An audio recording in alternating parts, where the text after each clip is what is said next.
We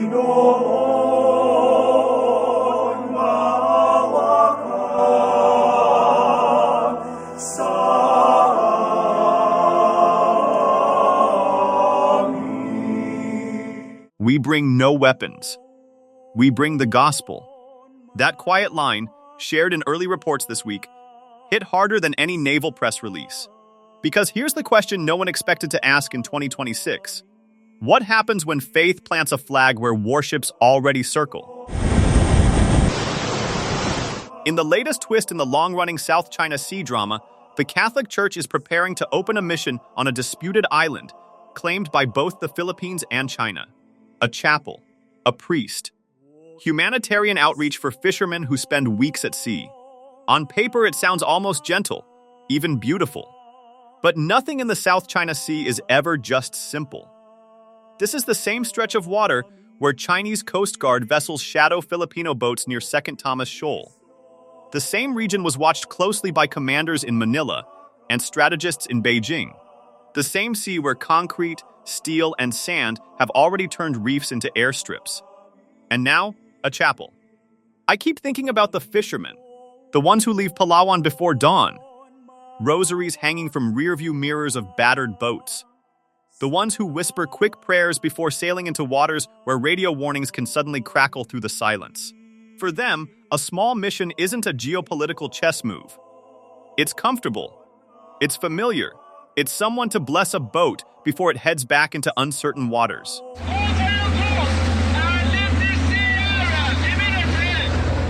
But zoom out, just a little, and the symbolism becomes impossible to ignore. In contested spaces, presence is power. A runway changes facts. A Coast Guard patrol changes facts. Even a weather station changes facts. So what does a church change? That's the tension. On one level, this is pastoral care. Priests ministering to isolated communities, offering sacraments to sailors who can't exactly drop by Sunday Mass. On another level, it quietly plants a civilian footprint in territory both the Philippines and China claim as their own. And in a region where sovereignty is measured not just in treaties, but in who shows up consistently, even prayer can look strategic. The rivalry between the Philippines and China in the South China Sea has intensified over the past decade. Coast Guard standoffs, water cannon incidents, diplomatic protests. Each action calibrated just below the threshold of open conflict. A slow, grinding contest of endurance. So when the church steps in, it enters a space already thick with suspicion. Is it humanitarian? Absolutely. Is it political? Inevitably. History tells us that missions have often followed frontiers. In some eras, they softened expansion. In others, they legitimized it. The difference now is that this frontier is not jungle or desert. It's one of the world's most strategically vital maritime corridors, carrying trillions in trade and sitting at the heart of Asia's shifting power balance. And maybe that's what makes this moment so quietly dramatic. Because a chapel doesn't fire missiles. It doesn't patrol waters. It doesn't issue diplomatic demarches. But it does something subtler. It tells the world, people belong here. And belonging is the foundation of sovereignty. So yes, this is a story about faith. But it's also about narrative power. About who gets to define presence. About how even symbols, when placed carefully, can ripple outward in ways no one fully controls. In the South China Sea, even silence carries weight. Now there will be bells. To really understand why a small Catholic mission on a disputed island matters, we have to zoom out. Way out. The South China Sea is not just another regional waterway. It is one of the most strategically loaded maritime spaces on the planet. A lot of people throw that line around. But here, it's not an exaggeration. It's a fact. Every year, an estimated $3 to $5 trillion worth of global trade moves through this sea. That's about 1/3 of all maritime commerce worldwide. Tankers carrying Middle Eastern oil to East Asia. Container ships packed with electronics and machinery heading toward Europe and North America. Bulk carriers loaded with grain. These routes connect the Pacific and Indian Oceans, linking major manufacturing hubs with global markets. Disrupt this corridor, and supply chains shudder almost instantly. Then there's energy. The U.S. Energy Information Administration estimates that beneath these waters lie around 11 billion barrels of oil and roughly 190 trillion cubic feet of natural gas in proven and probable reserves. In a world where energy security drives foreign policy, those numbers aren't just statistics. They shape naval deployments, diplomatic language, and long-term strategic planning. And we cannot ignore fisheries. The South China Sea accounts for roughly 12% of the world's total fish catch. For millions across Southeast Asia, this isn't theoretical geopolitics. It's livelihood. It's daily income. It's food on the table. When access to fishing grounds becomes restricted by patrol vessels or maritime confrontations, the consequences ripple through entire coastal communities. Layered over all of this is a heavy military presence. The sea hosts overlapping naval patrols, fortified artificial islands, radar installations, and strategic shipping lanes that double as strategic choke points. Warships and Coast Guard vessels operate in close proximity. Surveillance aircraft trace steady arcs overhead. This is not quiet water. It is a contested operational environment. Several states claim portions of the South China Sea, but the most prominent and politically charged dispute centers on the Philippines and China.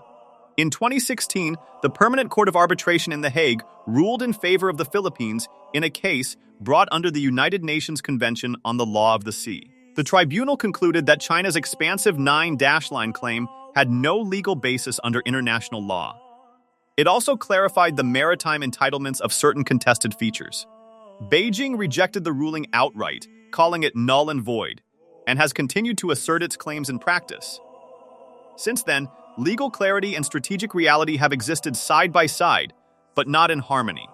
Meanwhile, the Association of Southeast Asian Nations has pursued negotiations toward a code of conduct intended to prevent escalation and manage incidents. Progress, however, has been incremental. The process remains politically sensitive, shaped by divergent national interests and the broader rivalry between China and external powers. So the dispute is not frozen. It is active, dynamic, and layered. Legal, diplomatic, operational. Against that backdrop, the Catholic Church's decision to establish a mission in such an environment becomes more than a pastoral footnote. Historically, Catholic missions have often operated in frontier regions and politically fragile areas. In parts of Africa and Latin America, church institutions have served as stabilizing presences in conflict zones, providing education, healthcare, and community cohesion where state capacity was weak. On the Korean Peninsula, pastoral outreach has continued even amid division and unresolved war. The Church's missionary identity is long-standing. As Pope Francis has emphasized, the Church is called to go to the peripheries, not only geographically, but existentially. In that sense, a remote island in the South China Sea fits the description of a periphery. It is geographically isolated. It is politically sensitive. It is inhabited, if at all, by small numbers of fishermen or maritime personnel operating far from urban centers. The key question, however, is not whether the Church has a tradition of operating in difficult spaces. It clearly does. The deeper question is how a religious presence will be interpreted in one of the world's most strategically contested maritime theaters, and whether a chapel in disputed waters can remain purely pastoral in the eyes of rival claimants. When people hear about a Catholic mission on a disputed island, the first instinct is to ask, is this political? But step back for a moment. Before geopolitics, before maritime law, before naval patrols, there are people out there. Real people. And that matters. The Philippines is roughly 80% Catholic. In fact, it has the third largest Catholic population in the world. Faith isn't a side detail in Filipino life, it's woven into the culture. It shows up in fiestas, in family rituals, in how communities respond to crises. It's inherited, practiced, argued over, but rarely ignored. Now imagine being a Filipino fisherman stationed for weeks near contested waters, or a Coast Guard officer rotating through an isolated outpost. No parish church, no Sunday Mass, no confession, no familiar rhythm of worship. A mission in that environment isn't abstract theology. its access. It could offer mass, confession, spiritual direction, but beyond sacraments, it could provide something less measurable and just as important, psychological grounding. Isolation does things to people. Maritime deployments are not easy. Being stationed in a politically tense area adds another layer of stress. A priest's presence can create a community where there is none. A chapel, even a small one, can anchor morale. It becomes a reminder that someone sees you, that your service or livelihood isn't invisible, and that human element shouldn't be dismissed too quickly. Then there's the humanitarian side. The Catholic Church doesn't operate only through parishes. It moves through networks like Caritas Internationalis, which has long experience in disaster response and community support. In a region battered by storms, that infrastructure matters. The Philippines faces around 20 tropical cyclones each year. Many directly impact coastal and maritime communities. Boats are damaged. Livelihoods disappear overnight. Medical access becomes scarce. Relief takes time. A mission presence in contested waters could function as more than a spiritual outpost.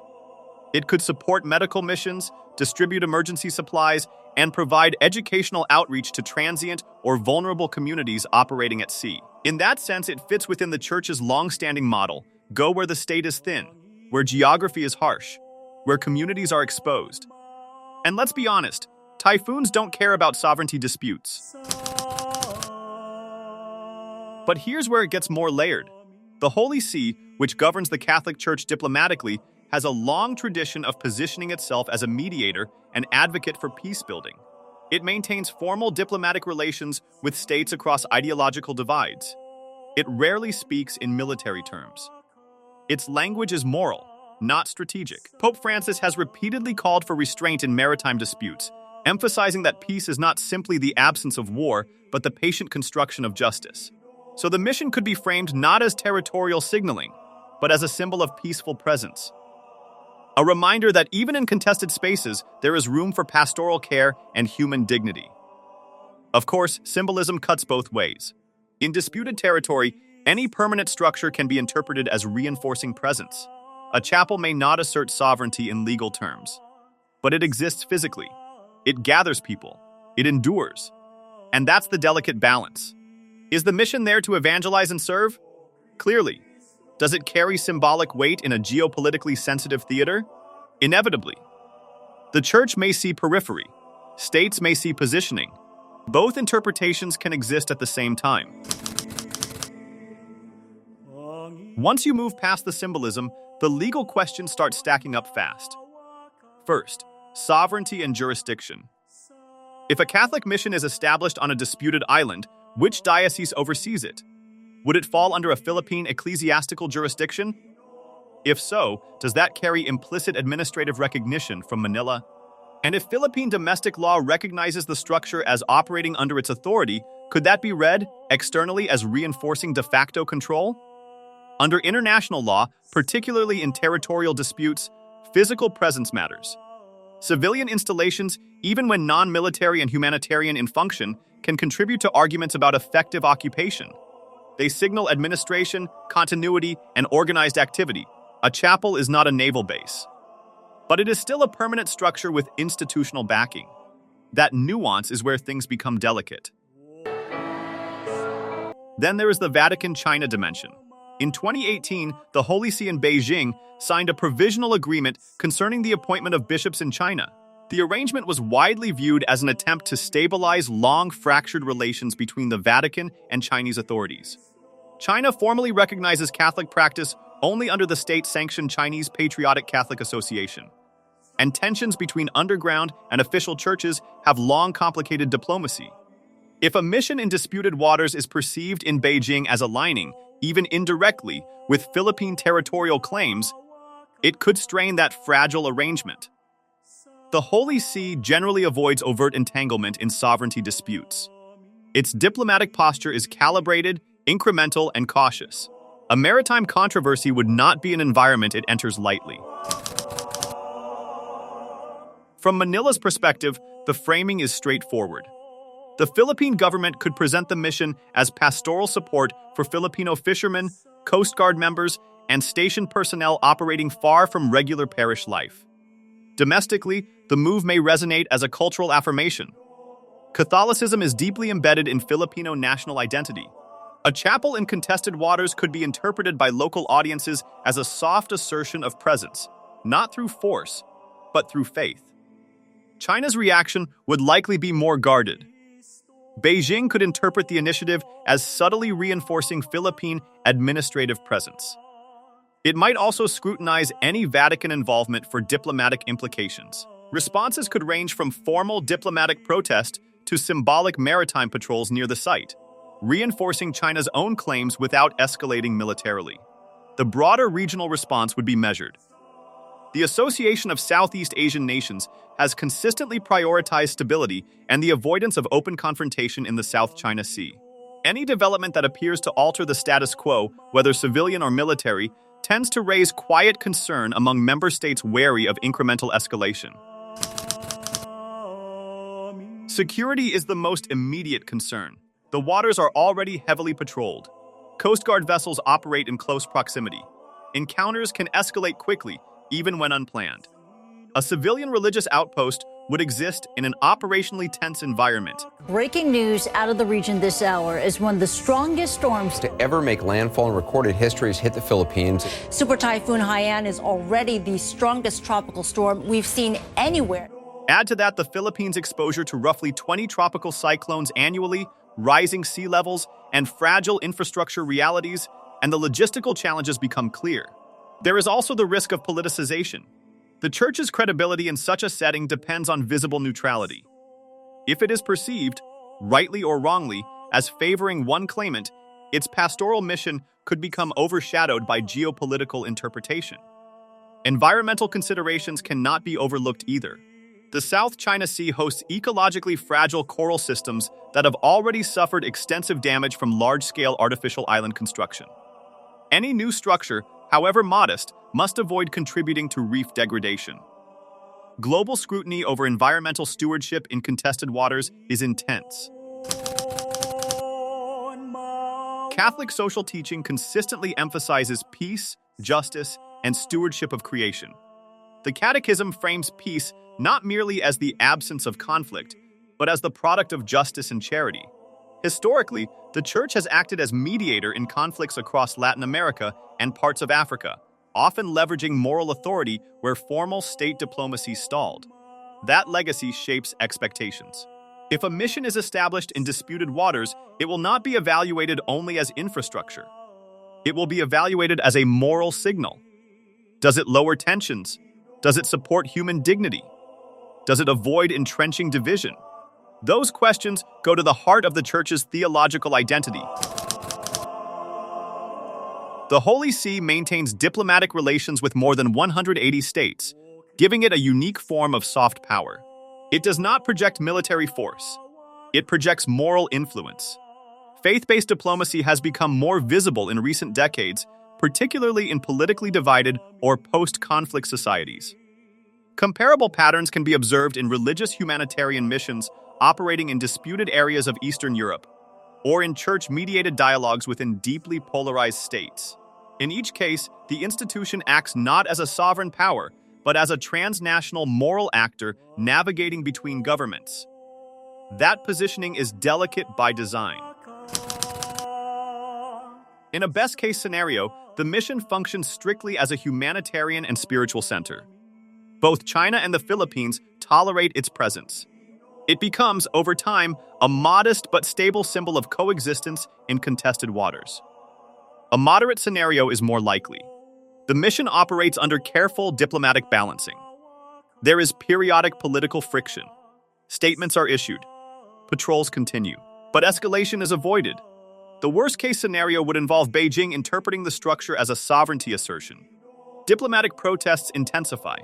Maritime activity increases around the site. Security risks grow, eventually forcing mission personnel to withdraw. The establishment of a Catholic mission on a disputed South China Sea island sits at the intersection of maritime law, national identity, regional rivalry, and faith-based diplomacy. Its long-term significance will not depend solely on its architecture or liturgical schedule. It will depend on perception. If it is seen as pastoral care for isolated communities, its presence may be quietly accepted. If it is viewed as an extension of territorial competition, it risks becoming entangled in the very tensions it seeks to transcend. In one of the world's most contested maritime theaters, even a small chapel carries weight. Whether it becomes a symbol of division or a rare space of spiritual continuity in turbulent waters will hinge on disciplined neutrality, careful diplomacy, and the consistent articulation of peace as its central purpose. If you found this analysis valuable, share your perspective in the comments. Your insights help deepen the conversation and sharpen our understanding of evolving regional dynamics. Thank you, and we will see you soon in our next geopolitical discussion.